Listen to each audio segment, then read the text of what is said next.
Good evening, ladies and gentlemen. Welcome to ProMed's webinar this evening on safer recruitment processes and principles. There's nobody in the waiting room, so we shall get started in a moment.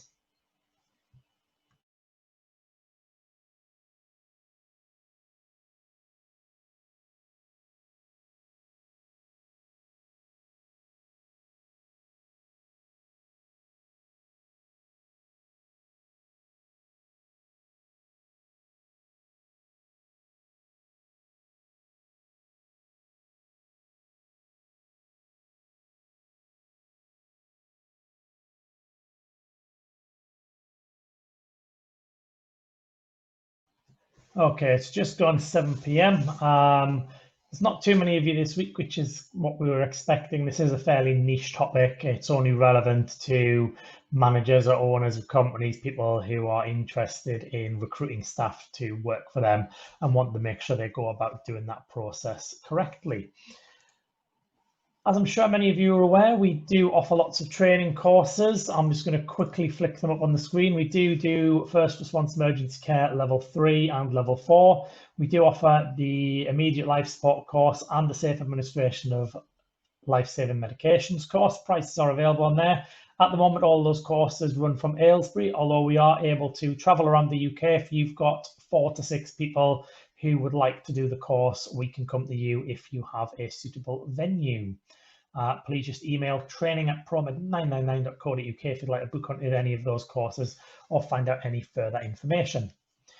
As you've all seen many times before, we do run our webinars in a very friendly environment. We like everybody to feel safe, respected, and therefore be treated with dignity and courtesy, not be discriminated against.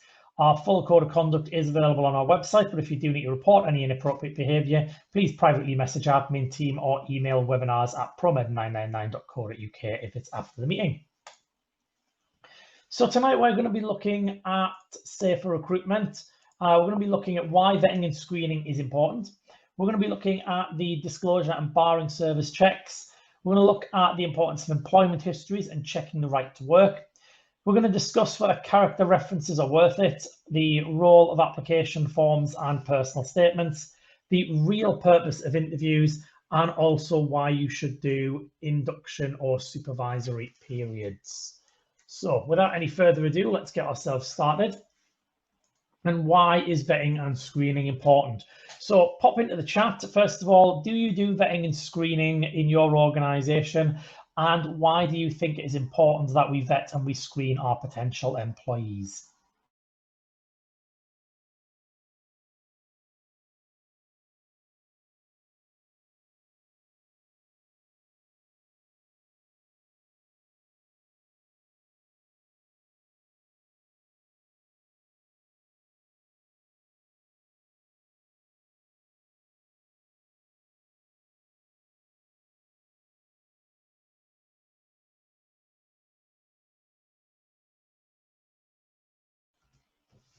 Yep, I like that, Alan. So first and foremost, we're doing our vetting and screening process to comply with the legislative requirements, the various acts of law and the regulations that apply, not just to our industry, but to employment overall.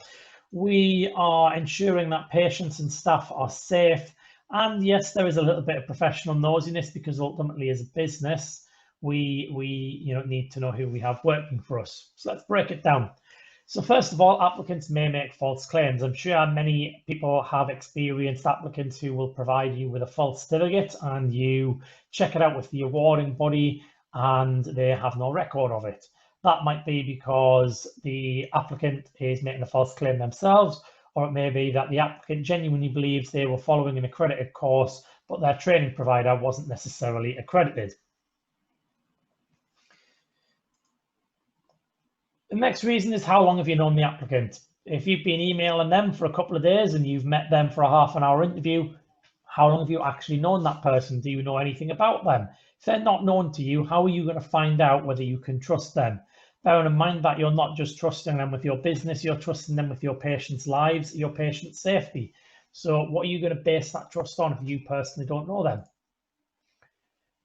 We need to consider patient safeguarding. So anybody who comes to us as a medical provider is vulnerable. They are coming to us with a condition. They are coming to us because they need help.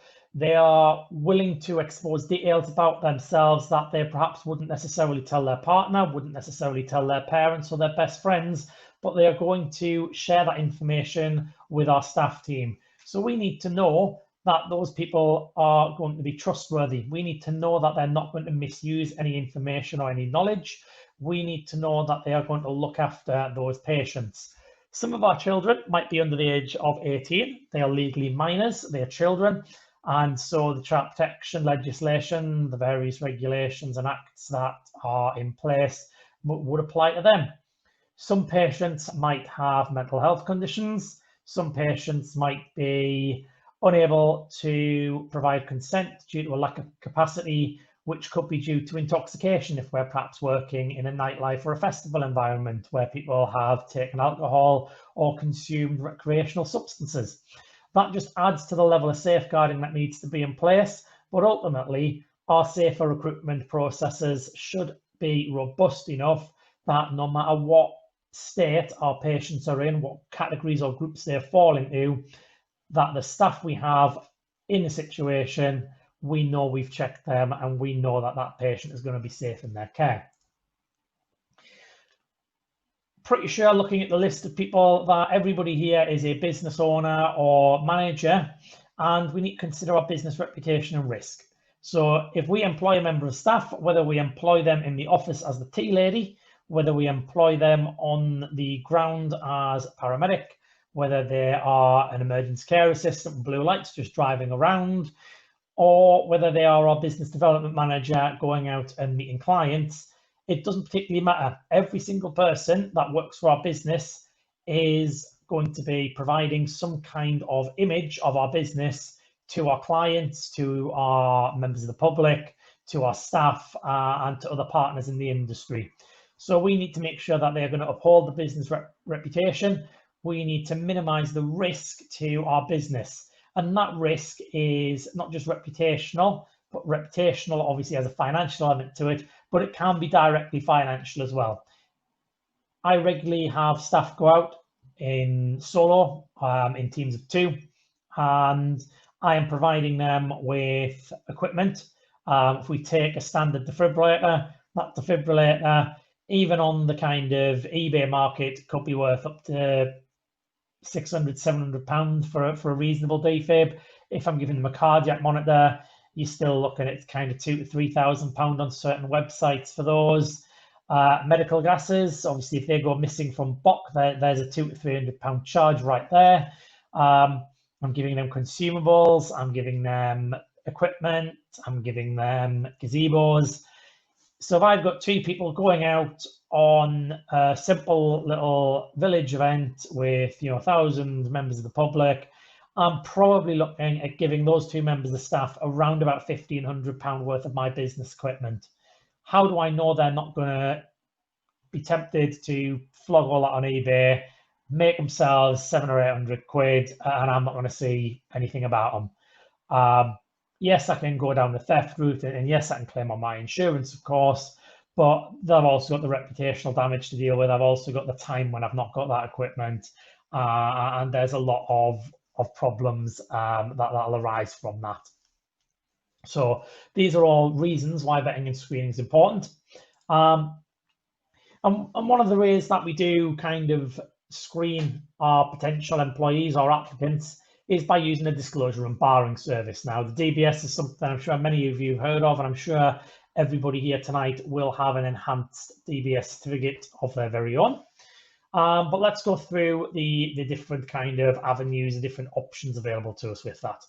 So first of all, DBS fee charge, no DBS fee charge. So a person who is purely a volunteer, who has nothing at all to gain from it, who is not getting any kind of benefit or any advantage by doing the role that they are doing, is not going to be charged a DBS fee, neither would the organisation who is carrying it out. However, the condition of that DBS is that that DBS then cannot be used by any other organisation except a not-for-profit organisation where the role that that same person is doing has no benefit to them. So a no DBS fee charged certificate can only be used in circumstances where another DBS would be carried out and no fee would be chargeable under those same circumstances. DBS fee charge, DBS enhanced currently running around about the £40 mark, the standard currently running around about the £30 mark, and the basic running around about the £25 mark. They can be used for absolutely anything. They can obviously be used for the voluntary sector, the not-for-profit, where the applicant has no gain or benefit from doing the role. You can still use a fee charge certificate in those circumstances. So the first level of disclosure is a basic disclosure. An applicant can request a basic disclosure on themselves. Organisations can also request a basic disclosure if they have the applicant's permission to do so. You cannot put a basic disclosure on the update service, which is a bit of a disadvantage to it, but anybody can apply for it. You do need it in certain circumstances. I hold a personal license, and one of the requirements of getting a personal license is that you must be able to present a basic disclosure. So now we have our standard and our enhanced. These are the ones that most of us have came across. So a standard DBS certificate will list any active caution, reprimand, warning, or conviction that is not eligible to be filtered.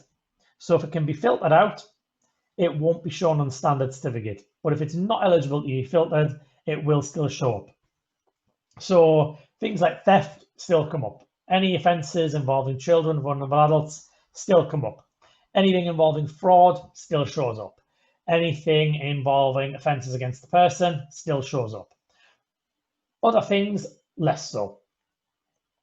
An enhanced disclosure shows you everything that is on your police national computer record in terms of cautions, reprimands, warnings, and convictions. If the offence has expired, then it won't show on an enhanced certificate. However, it could still be disclosed if a police force where you have lived would consider that to be relevant for the position you've applied for. So an enhanced certificate isn't just a PNC check, it also includes speaking to all of the police forces in areas where you've been resident for the last 5 years, and they can add anything to that certificate that is relevant for the post that you're applying for. So they get your name, your date of birth, they also get the address that you lived in their force area, and they will get the role that you are applying for. They won't know which employer, but they will get the title of the role. So if the police decide that something on file that might have expired 2 years ago is relevant to that role, then it would still be disclosed. We then have the adult barred list. So the adult barred list is a list maintained by the Disclosure and Barring Service of persons who are barred from working with vulnerable adults. So there are certain automatic barring offences that you cannot challenge, where you are just placed on that list. You could also be placed on that list by reasons of information and intelligence. So organisations employing people who come into contact with vulnerable adults have a legal duty to disclose to the Disclosure and Barring Service any concerns they have about any of their employees' suitability to work with adults. Likewise, if they dismiss somebody by way of an allegation or investigation into a malpractice that means they are unsuitable to work with adults, they have to pass that information on to the DBS, and the DBS will then use that to bar them from working with adults. And in similar vein, we have a child barred list. So child barred list, very common in education. We also have things like List 99, and we have a Section 142 for teachers. If you're on any of those lists, this will come up on the screen. So yes, you would have persons deemed to be unsuitable for working with adults and persons deemed to be unsuitable for working with children. May not necessarily be because of any criminal reasons or investigatory reasons, but there may be reasons why an organisation such as a local authority, a police force, or a safeguarding board may consider that that person's unsuitable for working with that particular group. And the last thing to touch on is the DBS update service. So the DBS update service is something that an individual is responsible for. So this is not something that an organisation can subscribe to on behalf of an individual. An individual themselves has to subscribe to it. It's currently £13 per year, payable on the birthday of when you first subscribe to it. Certificates can be added within 19 days of the date printed on them. and they can also be added as soon as there is an application reference. So once you have submitted it, the DBS will bounce back an application reference, provide that application reference to your applicant. They can then add their pending certificate onto the update service, and as soon as it comes through with a certificate number, that is then checkable on the update service. And I tend to encourage people to do that because actually by the time I receive the certificate in print, it's already out of date by about 3 days. I may have been convicted of an offence between the date that certificate was printed and the date that it arrives on my doorstep. DBS do not actually have an expiry date, but they are invalid from the moment they are printed because they are only valid at the point in time they are printed. 2 minutes later, you could have a warning from a police service. That's the reality of it. I therefore, in ProMed, we only accept update service, and we will always check update service. Even if that DBS certificate was issued yesterday, we will still put them through the update service.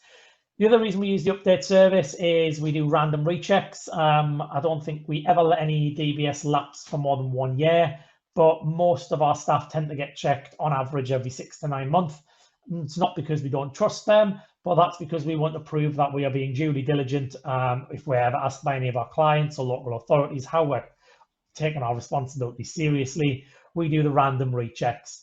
All of our staff have a duty of disclosure, so we ask them that if they are investigated or if they are asked to attend the police for any interview where they may have been accused of anything, that they tell us up front.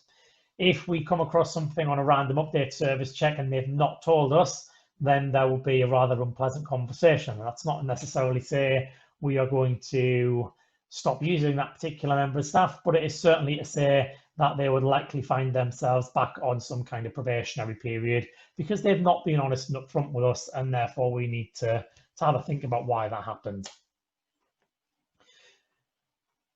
So we're now going to ask our candidates on our application form a little bit about their employment history. So what we need is objective and factual information. So we need to know, have people been employed for the periods of time that they've said they've been employed? Were they employed in the substantive role that they claim to have been employed in? And were the duties of that role commensurate with what they have told us about what they did? We need to check that the information is not contradictory or incomplete. So if it looks like they've had 2 or 3 jobs in the same month, why? Were they transitioned between jobs? You know, did they have a bit of overlap for 2-3 weeks? Yeah, that's fine. But if they claim to have had too many jobs at once and it's not adding up because they all appear to be full-time jobs, what was that doing to their health if that was true? What were they not considering in terms of their well-being? What situation were they in where they needed that much money? I would have a lot of questions to ask around that. Likewise, if there was any gaps, if there was, say, a 2-month gap where somebody had a valid reason for leaving and they started a job that they were planning to go into for a career, 2 months perhaps is not unusual. But if there was a 6-month gap and there was no real explanation, we'd need to follow up and find out what that reason was. They may have decided to go traveling. Again, absolutely fine. That's a perfectly good reason. But if they weren't earning, do we have anything, perhaps a statement from the benefits office to prove that they were signed on with a universal credit as it is now, or job seekers allowance as it was before? In terms of, you know, were they still known to the state? Were they still trackable, or had they gone off radar? Why had they gone off radar? We're going to look at the right to work as part of the right to work. This is our opportunity to check for ID, but we should be checking for ID when we do the DBS, of course, but we also must check for ID in order to do the right to work. So the right to work is a 3-part check. We'll obtain the original versions of 1 or more acceptable documents. So list A is for people who have a permanent right to work. So that would be a UK passport, or as it still stands today, an EU passport. Any residence cards within the EEA, biometric permits from those same areas, etc. Any international passports stamped with indefinite leave to remain and no restrictions on working also fall on the permanent list. List B is our temporary list, so applications for residence, verification notes from the Home Office, immigration status, passports stamped with temporary leave to remain or study leave to remain. Anything that's not a permanent is basically temporary. Now, the thing to remember with temporary is if it's an application or if it is verification note, it is limited to 6-month validity.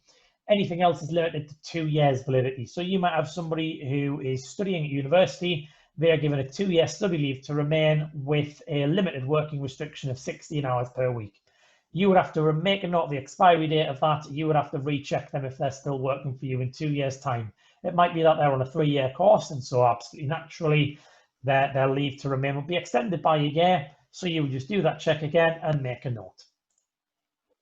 Obviously, you're going to check that document's validity in the presence of the holder. You're going to check for photographs and dates of birth. Does the photograph match the holder who is stood in front of you? Is the dates of birth matching across all the documents they're showing you? Are all the photographs similar, or do they look a little bit too different to be believed? Now, that's difficult with me. I used to have short hair and I didn't have a beard. Yeah. I now have very long hair. I have photos where it's down here. I have photos where it's here. I have really long beard. I have clean shaven face. I look quite different. So you need to pay a lot of attention. Look at the eyes, look at the nose, look at the mouth. Look at the overall shape of the face. Ignore the facial hair, ignore the piercings, ignore the changeable features of that person as much as you can. Depending on the document, search for the issuer online. So if it's a driving license, look at the DVLA guidance on what a valid driving license is. If it's passport, look at the UK Passport Authority's guidance on how to check a valid passport. If it is a pass card, have got some information on how to check the validity of their holograms and who the list of approved issuers are. So use the original guidance as much as possible. To do this properly, you are going to need some kind of UV light. You are going to need some kind of strong light. And you are going to need your hands as well as your eyes. So to give you an example, a driving license, you flick your driving license on the UV. On both sides, you will see different things. You will see different shapes. If you hold your driving license up to a strong light and flick it, you will see in the bottom corner the last 5 of the driving license appear alternately with the expiry date, and the photograph also changes to something else. That's the latest version of the driving license. Previous versions of the driving license, which are still current, have slightly different checking guidelines. Make sure you're using the correct ones there. You also need to run your finger across the surname and forename.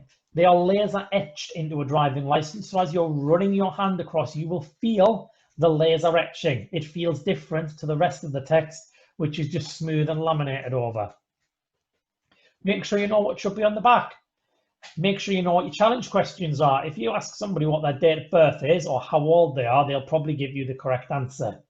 If you ask them what the postcode is, they'll probably give you the correct answer. Ask them what the first line of the address is, they probably won't. Ask them when they passed their, how many years ago did you pass your driving test? Really good one. I used to work in security. That was an awesome one. You'd look at the back of it, you'd see they passed their test within a year. When did you pass your driving test? Oh, I don't know. Well, according to this, it was last month. How have you forgotten that already? Oh, and then it's not theirs. So just make sure passports have got UV features. Passports have got the hole punched numbers in every page, as an example. You can also RFID a passport if you've got the correct software. So do as much as you can to make sure any documents that you're given are legitimate. And then finally, for the purpose of right to work, you must make and retain a clear copy, recording the date when the check was made. It's good practice to record the name of the manager or recruitment officer or whatever you call them who made that check. Now, character references. Character references are a bit of a contentious one. Let's throw up into the chat. If you use character reference, what do you think you get from it? And if you don't use character reference, why don't you use character reference?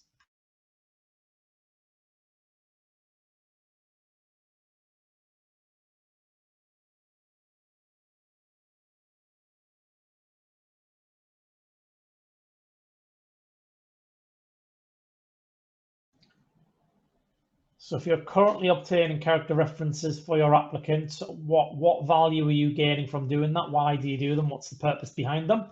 And if you're not using character references, why don't you use character references? Why don't you think they're adding value?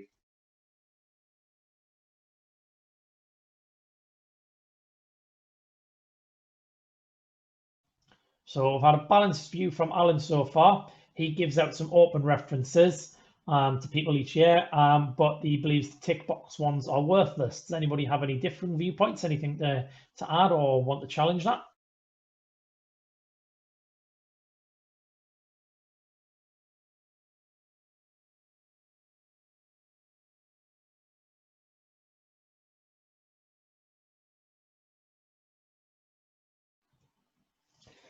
So Alex has got a really good point there. Depends if you know the person in the industry who's giving the reference. So let's break this down.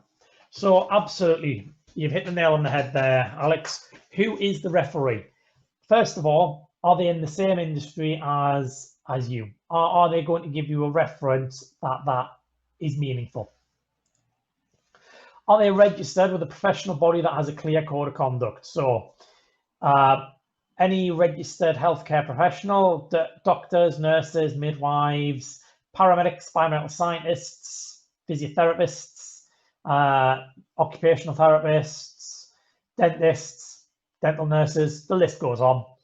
They are all registered with a professional body with a clear code of conduct. Within that are things like duty of candor, honesty, malpractice, obviously. There'll be dishonesty clauses in there. And those people can be quite relied upon, because if they are found to have given somebody a false or unsubstantiated reference, then a claim, an allegation can be made to that professional body, and that professional body would likely investigate that. And if they upheld it, then that person would be deregistered, and their career, their livelihood is then at stake. So professional bodies, where they have a clear code of conduct, and when you look into the public records of that professional body, have a look. Have they actually upheld complaints where false references have been provided? See if you can find any examples of dishonest practice, and see what the outcome was. You might not know the professional body. Obviously, the big ones are the NMC, the GMC, the GDC, and the HCPC. But what if it's a professional body you're less familiar with? Have a look on their public website.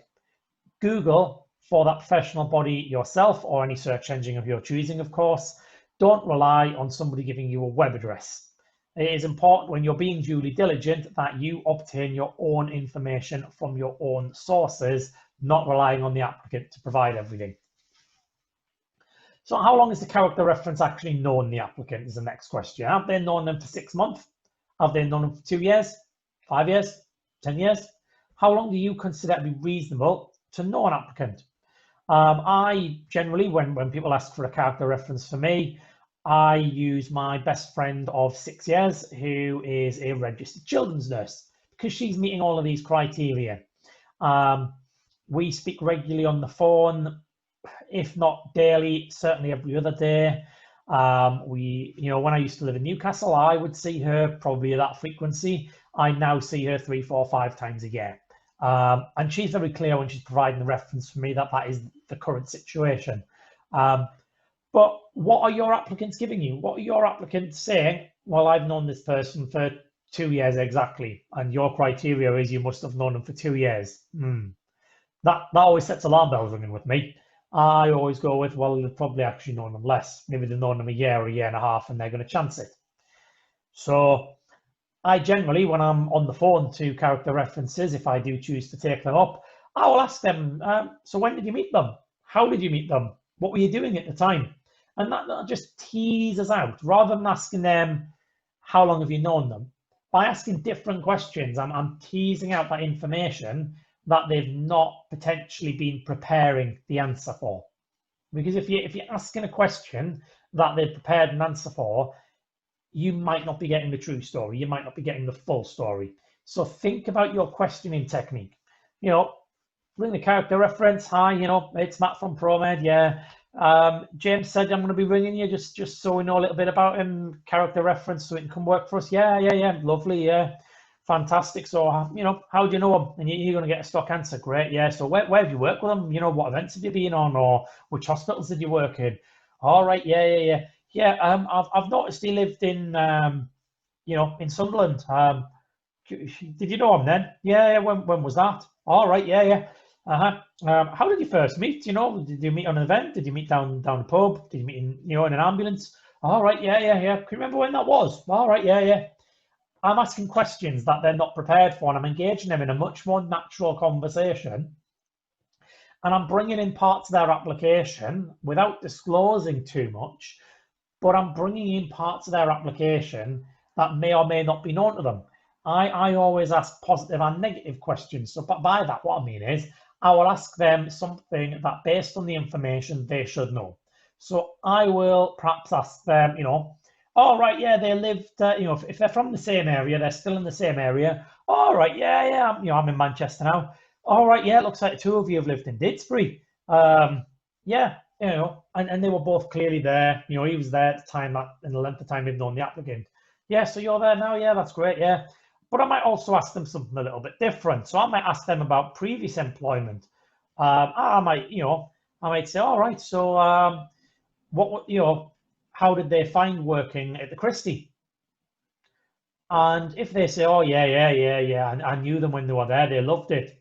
But actually, I'm expecting them to go, oh, I only knew them after they left the Christie. I mean, he said he liked it, but I don't really know.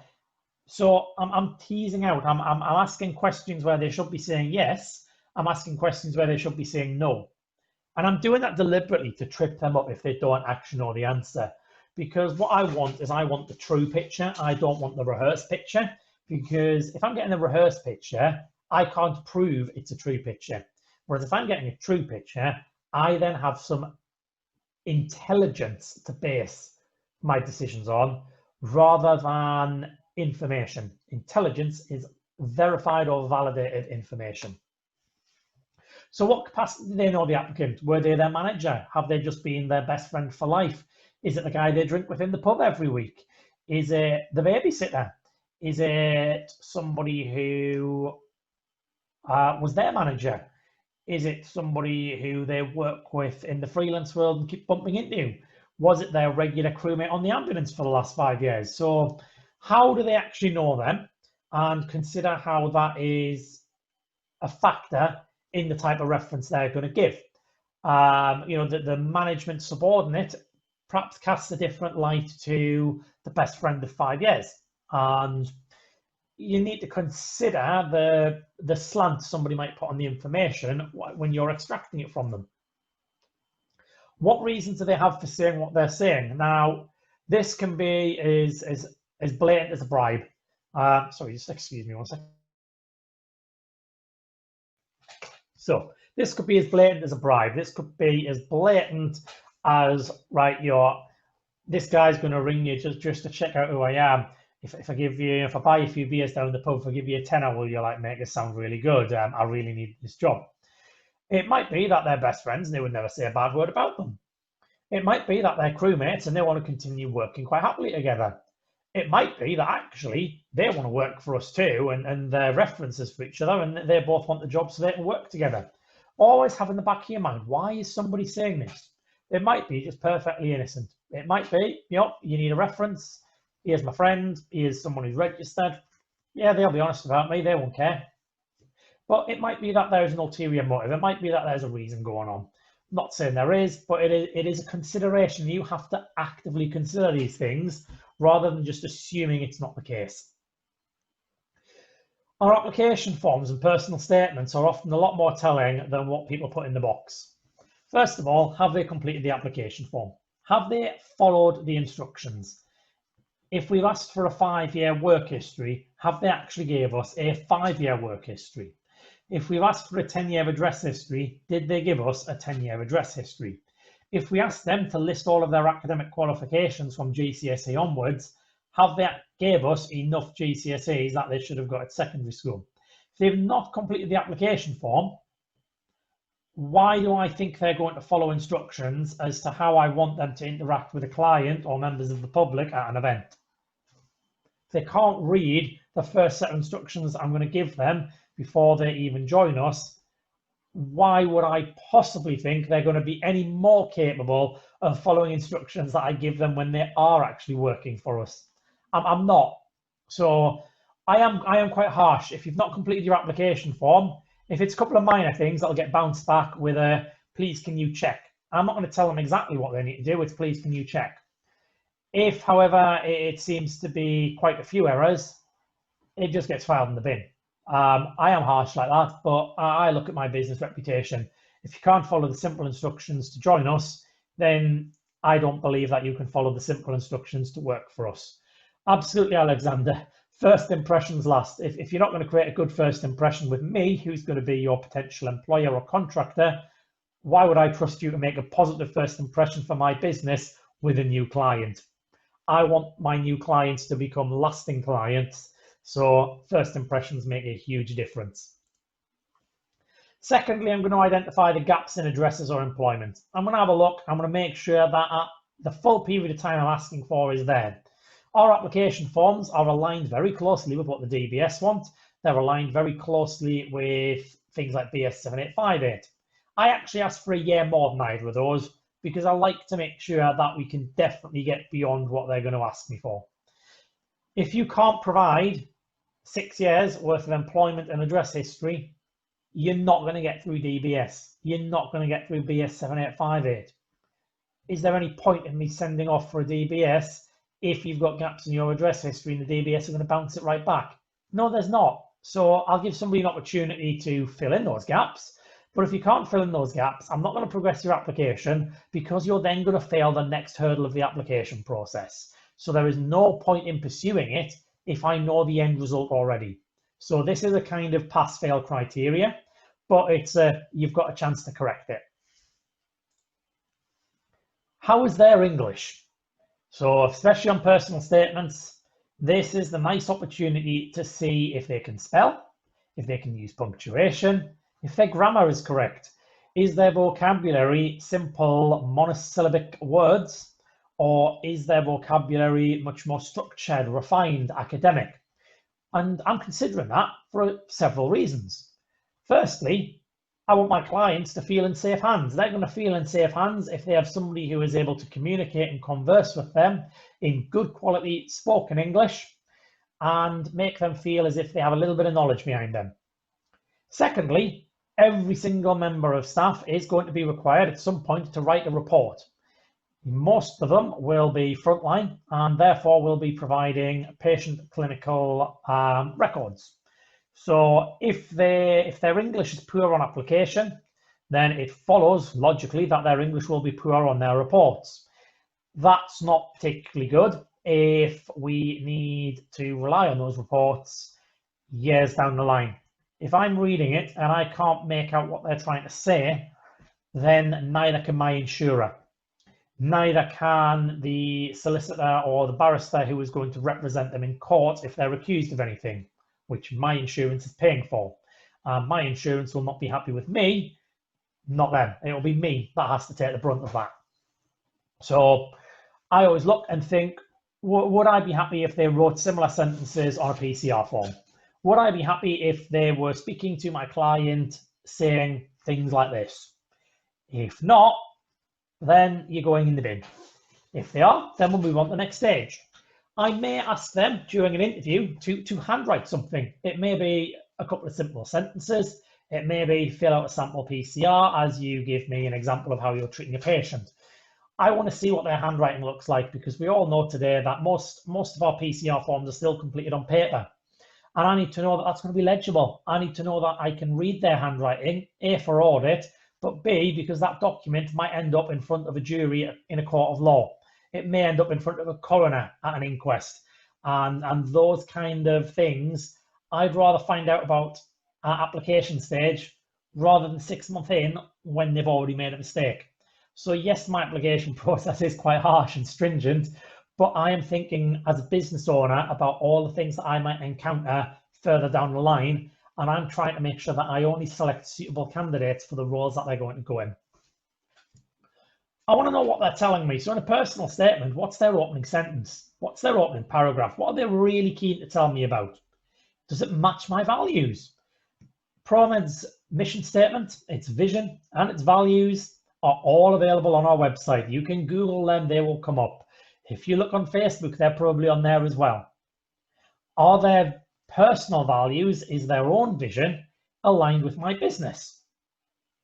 It should be if they're applying to me.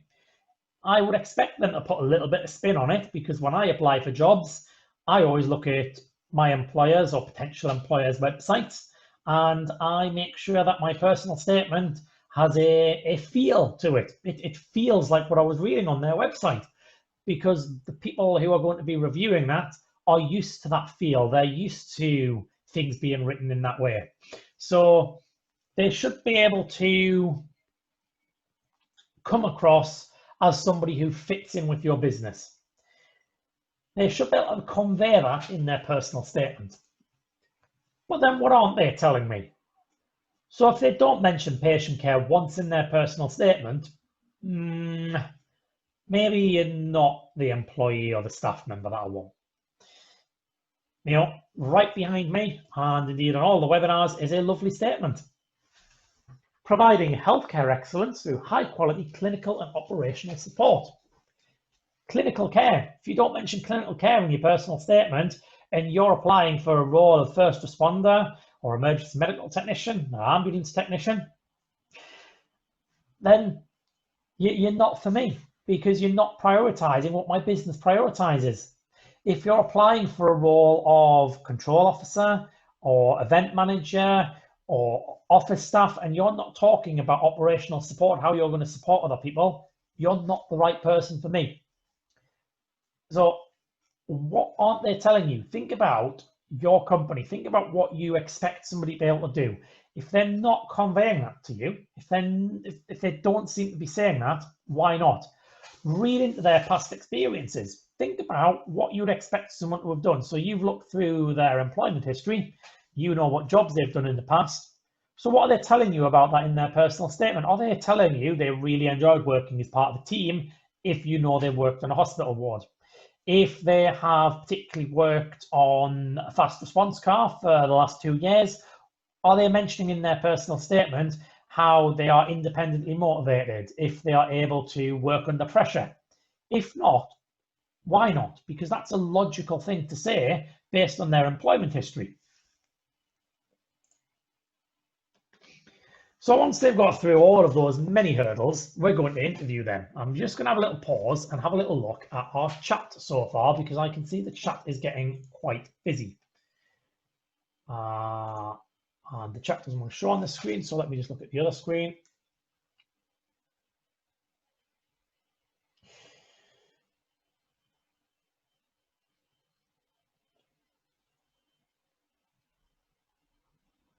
So dyslexia.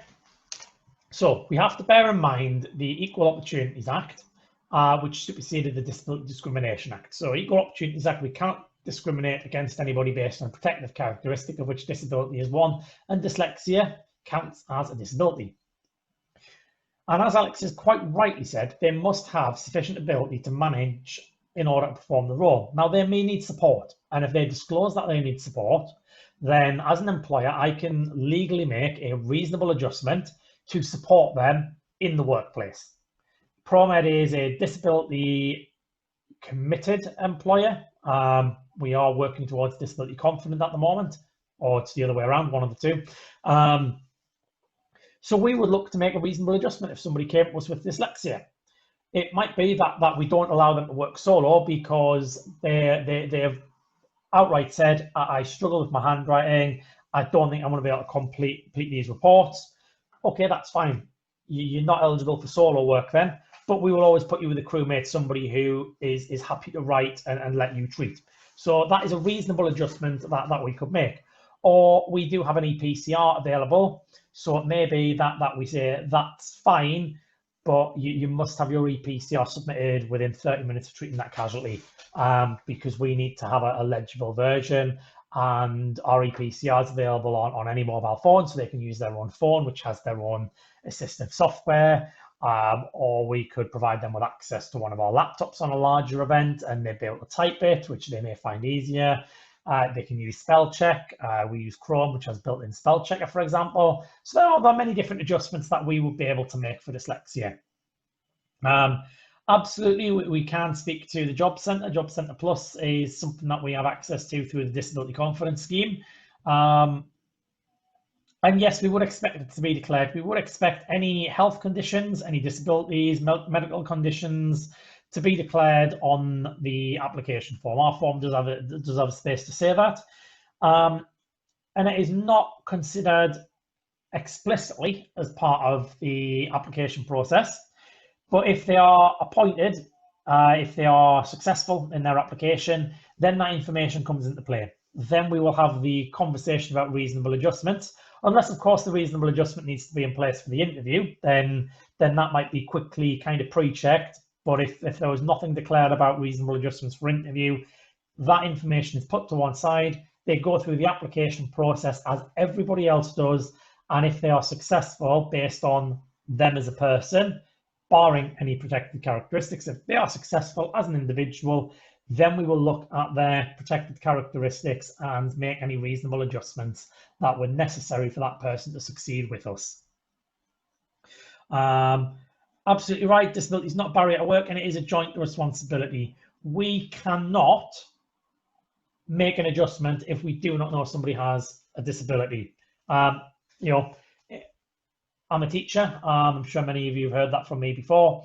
One of the things that I've been saying to all of my new classes over the last fortnight is, if you are struggling, ask for help. I am paid as a teacher to teach you so that you can learn from me. One of the conditions of what I'm paid to do is to ensure that you understand the content of the lesson, that you walk away knowing more than you did when you walked into my classroom. So if you don't understand something, I have failed in my job. I have failed in my duty to you. Said, however, if you know that you don't understand something, if you realize you're struggling, the onus is on you to tell me. The onus is on you to ask for help, to say you're struggling, to ask for that support, because I can't read everybody's mind. So I say it's a joint responsibility in this classroom. So if you walk out of this room not understanding something, then we have both failed. I have failed to help you understand, but you have failed to tell me that you need that support. And ultimately, we've both lost out because I haven't done my job and you haven't learned anything. And it's exactly the same with health conditions and disabilities. The onus is on the applicant to declare that, to disclose that, but the onus is on the employer to make the reasonable adjustments and the adaptations to allow that person to succeed. If it is not declared, then ultimately we both failed. The applicant has failed to request those adjustments, and we as an employer have failed to provide those adjustments. And I look at that as a shared responsibility, not one side or the other. Let's move on to our interviews. Absolutely, automatic interviews for qualifying candidates. They do get an automatic interview if they meet the criteria for the job. Anybody who meets the criteria for the job gets an application form and gets an interview with us.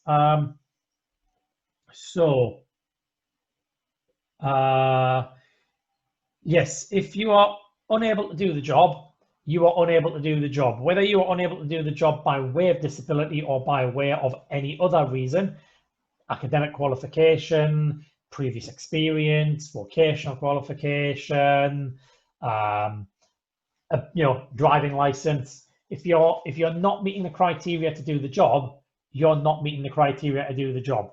So if you cannot lift the equipment bag for whatever reason, you cannot lift the equipment bag, you cannot possibly be a foot patrol responder. That's because if you go there and you don't have the equipment, you cannot treat the patient. That may be because of a disability, but if even with a reasonable adjustment, you cannot lift the bag, then you are incapable of doing that job. Yes, by way of disability, but no more so than if you applied to be an ECA on an ambulance and didn't hold a driving license or had your driving license revoked. you will be incapable of fulfilling that role. So there may be an alternative role that we could offer, and we would absolutely look to support people into alternative roles if they really wanted to work for us. But capability is ultimately the bottom line. If you are capable of doing the job, you will get the job with a reasonable adjustment. If you aren't capable of doing the job, then I'm sorry, but these are the jobs that we feel you are capable of doing. Would you like to express an interest in them or not? Alan, you're absolutely right that it's a highly grey area, and you have to be very careful to make sure that you have considered all of the reasonable adjustments. This is the opportunity during the recruitment process to involve the job centre and to seek that specialist external support that's available. We have digressed. None of that is to do with safer recruitment, it's to do with general recruitment. So let's move back to interviews. So what are we actually going to be using our interview process for? Is it to meet the candidate, have a cup of tea, have a chat and think about whether they'll fit with the team, or is it something else? So it is something else. We want to look at an applicant's character, their attitude, their presentation. So if I'm employing somebody who's going to be in a client-facing role, what do they look like when they walk through the door? And I don't mean how are they dressed. Personally, I would wear a suit because I have a selection of suits and sometimes I like to show off. If I'm going to a new employer, I like to show off, I'm not going to lie. But how do they carry themselves through the room? Do they look slouching? Are they shuffling their feet? Are they kind of looking around the room trying to avoid eye contact? Are they rapidly scanning the room and setting their eyes on me? If it's a video call, how are they interacting on video? I'm looking at their overall interaction with their environment, their interaction with myself and anybody else on an interview panel. I'm thinking about their answers. Are they quick off the mark, giving me an answer all the time? Have they prepared? And I don't mean prepared in a good way. I mean, are they prepared because they want to have every answer rehearsed in their mind so they always say the right thing? Or are they taking a moment? Are they absorbing the question, really thinking it through, considering the question I've asked them and giving me a response to the question I've asked them? Or are they hearing the question I've asked them but giving me an answer to the question they wanted me to ask them instead? All of these little things are building up a picture of their overall character. They're giving me an impression of their attitude. I'm thinking in my mind when I'm asking them a question, I'm thinking they've got a patient on the floor in front of them. How are they approaching that patient? Are they looking at that patient? Are they considering what might possibly be going wrong? Or are they going down the path that they think is right? Are they really thinking about what's happening in front of them? Or have they already got their own mindset about something? Are they someone who is willing to engage in discussion? So maybe they give an answer and then I perhaps wish for them to expand. So I maybe might pick something they've said and I might rephrase that and expand on it and try and engage in discussion with them. Are they willing to do that? Are they willing to expand? They might talk about previous experience and I might say something in my experience that contradicts that. And I might go, so how do you feel about this? And I'm looking to see, are they going to consider alternative viewpoints? Are they going to listen to that viewpoint or are they going to stick rigidly no matter what? I want to hear that consideration from somebody. I'm going to confirm application details. So if I'm interviewing somebody, I will always have their application form available, usually electronically. And I might just pick on some random things, might pull something out 4 years ago from their employment history, or I might pick something on what they've said their duties of their role were, and I might ask them about it. I might ask positive and negative things. They might have told me that they were a healthcare assistant, not mentioned anything about phlebotomy in their role. So I might say something along the lines of, so when you were taking blood for tests, they might then correct me and go, oh no, I never took blood. Great, that's what I want to hear. They might go, oh yeah, I did my phlebotomy training. I've not provided you with that certificate, but actually, that's fine. But if they go on, oh yeah, I did that all the time. Okay, you've not told me about that. It's not in your duties for your role, but you're being a bit blasé as if you did. Why? But I'm also asking the positive questions. So I'm asking what they've claimed to have done on their application. You know, oh, it says you lived in York, you know, 7 or 8 years ago. Did you ever go to Pivney, which is a bar in the centre of York? Oh, yeah, I liked it. Great. Or, no, I've never been. I might ask them about some other detail I might personally know, or one of my trusted friends might know about somewhere, just to make sure that they are definitely 100% telling the truth. I'm going to probe areas of ambiguity or concern. So any gaps in their employment history, I'm going to follow up on them again. If there's any kind of roles where they've told me their duties and I've not really felt that I know too much about them, I might ask them to expand on that and tell me. I'm looking to kind of reassure myself that anything I've read is either at face value and I'm happy, or it's not quite what I first read if I've had a bad impression. I'm just looking to suss things out, really. Just build that overall picture is what I'm looking at doing. And I will always give candidates an opportunity to ask me some questions, and I want to know what questions they're asking me. So the job that I'm doing now, my teaching job, I'm not going to lie, I was a bit of an arse. I pulled them on a very poor Ofsted report, and I said, so what's changed? What have you done since then? What's going to change in the next year at school? How do you feel your journey's progressing? I know I was a bit of a knob, but I was doing that as a candidate. I was doing that deliberately because I know my personality can sometimes come across a bit knobbish, and I want to know that they're okay with that kind of. I want that if they answer that question, then okay, they can take me as I come. They might just tell me I'm a little shit, and you know what? I'm fine with that. I'm perfectly fine with that. But if they kind of look a bit uncomfortable and edgy, then I'm going to go, okay, I don't think I'm going to get on here. But I looked at that as if I was the employer and somebody was a little bit arsey with me and said, okay, you've only been trading for 3 years, why should I come work for you? Okay, they've done their due diligence. They've looked me up. They know about my company. Excellent, is what I'd be thinking.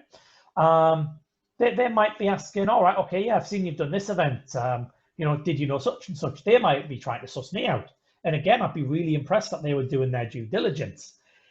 If they're going to ask, so what's your hourly rate pay?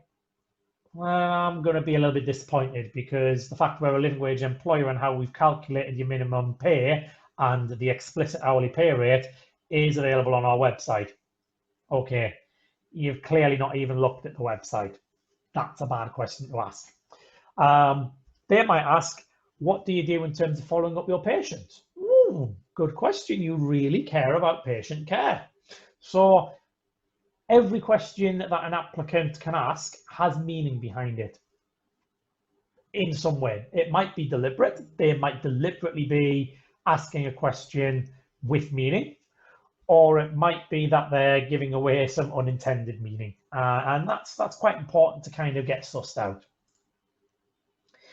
Once they've got through that, they are not let loose on their own. Hey, here you go, have some random strange people, go and work with my valued clients, even though I've only met you for half an hour.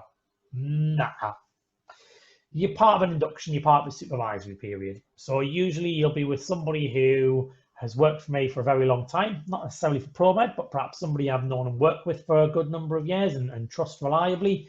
Maybe it's someone who's worked for ProMed for a year or so and has proven themselves as somebody who is honest, who is reliable, who I've not had concerns about. You're going to work with somebody who's got that experience, who I've learned to trust over the years. And what you're going to be doing in that time is you're going to be observing that new member of staff in your workplace. You're going to be looking and you're going to be going, okay, are they fitting in with my team? Are they delivering the service standards that I expect? Are they interacting with clients and make my clients feel happy? Or they put my clients at ease? When they're treating patients, do they genuinely care about patients? Is their paperwork being completed diligently? You're going to see, you're going to look at what you would expect your members of staff to be doing. You're going to be observing them, and you're just going to be casually kind of keeping that sort of weather eye on, are they doing what I think they should be doing? Are they following your processes and procedures? So you'll have shared with them your employee handbook, you'll have shared with them your policies, you'll have shared with them any particular procedural documents that they need to know and they need to follow as part of their line of work. That's your duty as an employer. As part of the Employment Rights Act, as part of the Health and Safety at Work Act and the so enabled regulations, you need to provide that to them. The onus, of course, is on them to follow that.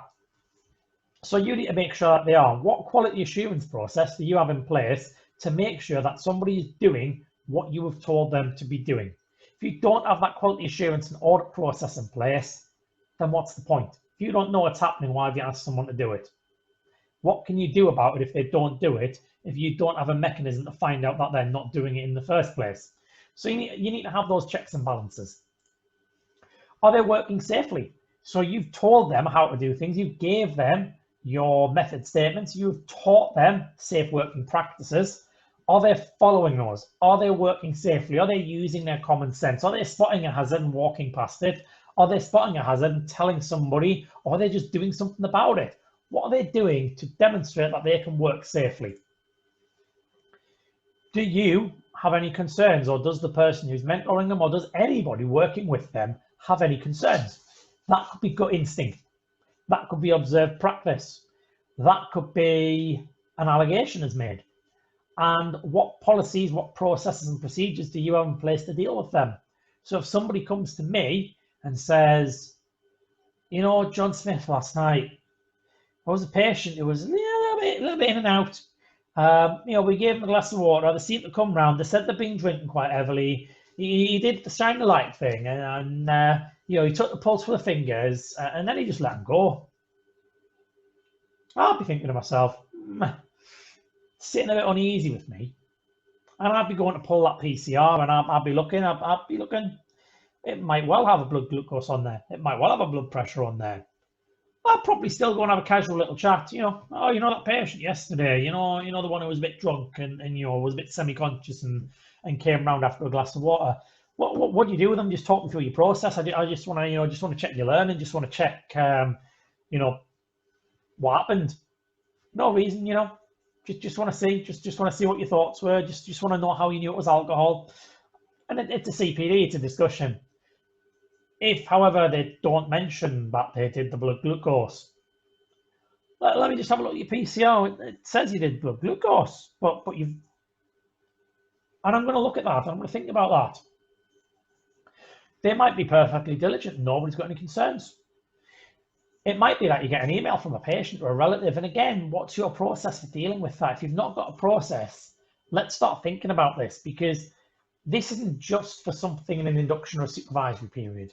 This is actually for the duration that that member of staff, that employee, that worker, that contractor is with you. You need to have that process, and you need to treat everybody fairly. You need to treat everybody the same. This could be somebody's first shift. Somebody could have worked for you for 10 years without any concerns, but then all of a sudden there's a concern come in. You should not treat those two people any differently. It could happen here, is what you should always be thinking. Somebody has made an allegation that they behaved inappropriately towards a patient. It could happen in my business. That is something I genuinely believe. One day, somebody is going to be accused of, or may even behave inappropriately with a patient or a relative. What am I going to do about it? How am I going to investigate it? Who am I going to tell about it? What am I going to do with that member of staff immediately, while I'm investigating it, after the investigation? If it's proven, if it's disproven, have I got those policies and procedures in place to deal with that? They're my questions as a business owner, and these are serious things. It could happen here, and by having that attitude of it could happen here, I am doing the proactive thing. I am being diligent. I am thinking about this. I am being safe in my practice. So tonight we've looked about why vetting and screening is important. We've explained the disclosure and barring service levels of checks and the barred lists. We have understood why it's important to find out about employment histories and what we need to know. We have discussed how to check the right to work and identity verification.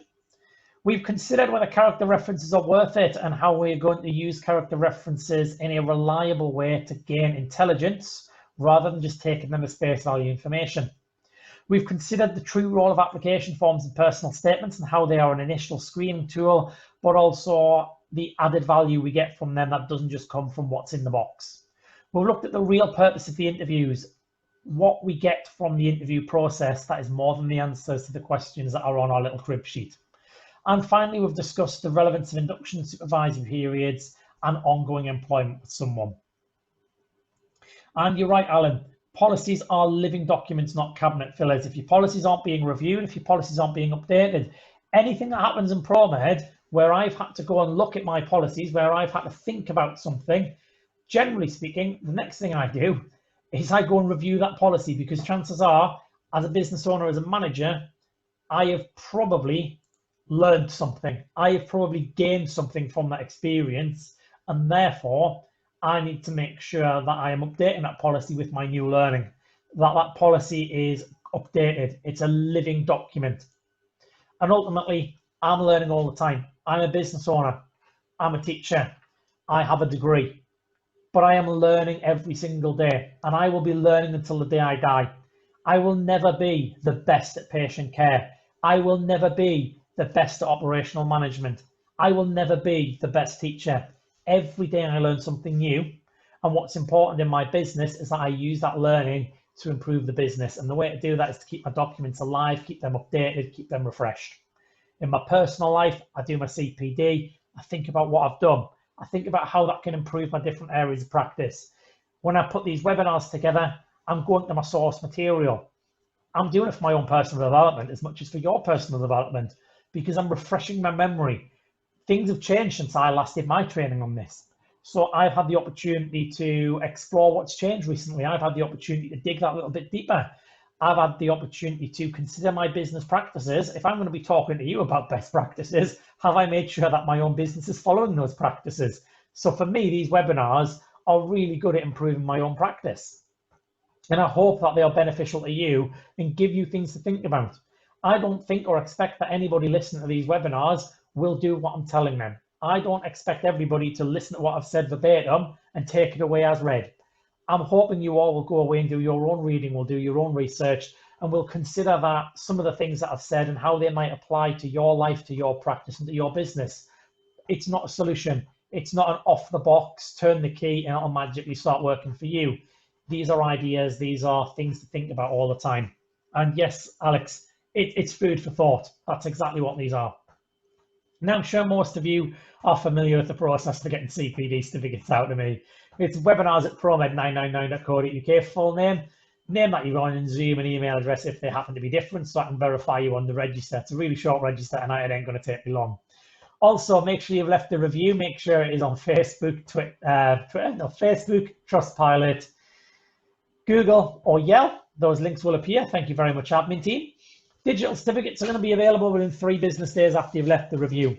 If you've already left us a review on one of the platforms, try and leave us a review on one of the others. If you've left us a review on all 4 platforms, then fantastic. You've got your CPD certificates for life coming out of us now. Although please do update your reviews if you want to add anything, preferably more positive. If you don't give us a full 5-star rating, that's absolutely fine, but please give us some constructive criticism. If you give us a 4-star rating and say the session was great, well, how do I get that 5th star from you? What would you like me to do better? What would engage you more? What more information could I have provided to help you in your CPD, to help you in your journey? I am all for constructive criticism. I've provided lots of food for thought for you tonight. If you want to provide me with a bit of food for thought in return, I would love it. Links now available. Thank you very much, ProMed admin team. Thank you for your feedback, Alan, and thank you. Is it Andrew, QRF Solutions? I can't remember. I'm hoping I've got your name right. But yes, I'm glad you are taking something away from them. Does anybody have any questions? I'm sure there are a few. Any questions at all? Please do type away. Or if I'm just going to put the participants panel up, actually. If you raise your hand, I will allow you to have a dialogue, have some talk, so you're not all listening to me all the time.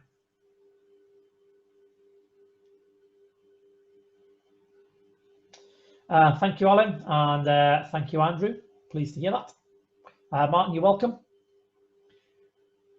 Any questions? Any more? Type away or raise your hand, and I will ask you to unmute yourself and we'll engage in a conversation.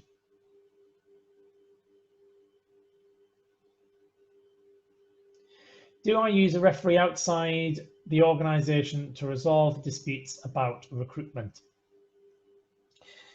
I've never had to. Generally speaking, if people have gone to the effort of filling out the application form but become unsuccessful, we generally provide them with feedback. We've never been in a situation where we've been inundated with recruitment inquiries that we've been unable to provide individualized feedback. So we do tend to write a quick email back or make a phone call and explain, unfortunately, you've been unsuccessful on this occasion because the application form wasn't completed thoroughly enough, even though we asked you to correct some things. It was a great application form, but unfortunately, interview, we didn't get the right impression from you. And generally, because we've been honest, because we've provided that feedback, then we've never had a dispute. People have been happy with that feedback. If we're ever asked for feedback, we always provide it, and that tends to avoid that. I think if we did have a dispute, we would look to first resolve it internally. But if not, then we would be happy to have an impartial kind of voice review what we've done. We wouldn't have a problem with that. But thankfully, touch wood, I'm touching the table in front of me. That's not a situation we've been in yet. And long may it stay that way. Anybody else have any questions at all?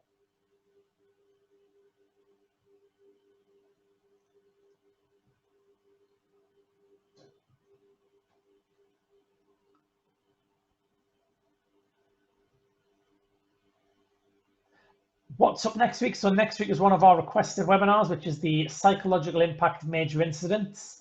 So this is going to look at two different sides. One side of it is going to be the psychological impact on the responding staff, the emergency responders. The other side of it is going to be the psychological impact on members of the public and people caught up in that incident, their families and so on. There will be some similarities, there will be some differences. We're just going to discuss considerations, how we can support that as medical providers or private medical providers, how we can look after our staff, what options are available to them, what things you might want to consider. Some things I'm going to mention ProMed doesn't do because we're not big enough, I don't think. We're not turning over enough money to be able to splash out on some of the luxuries that some of the larger providers can have, but we will be discussing them. And having been employed through other organizations in different environments, I can talk about my experience as the employee, the consumer of them. We're going to look at what we can do with members of the public, things that we can consider. It might not be entirely appropriate for us. It might be something that is appropriate for us, but they're going to be ideas, they're going to be thoughts. And I think there should be quite a lot of good discussion around that next week. It doesn't look like we've got any more questions on tonight, so I'm just going to put the CPD back up just so you all know how to get your certificates, just as a final reminder. Looks like everybody here is a regular, so I don't think we need to dwell on that too much.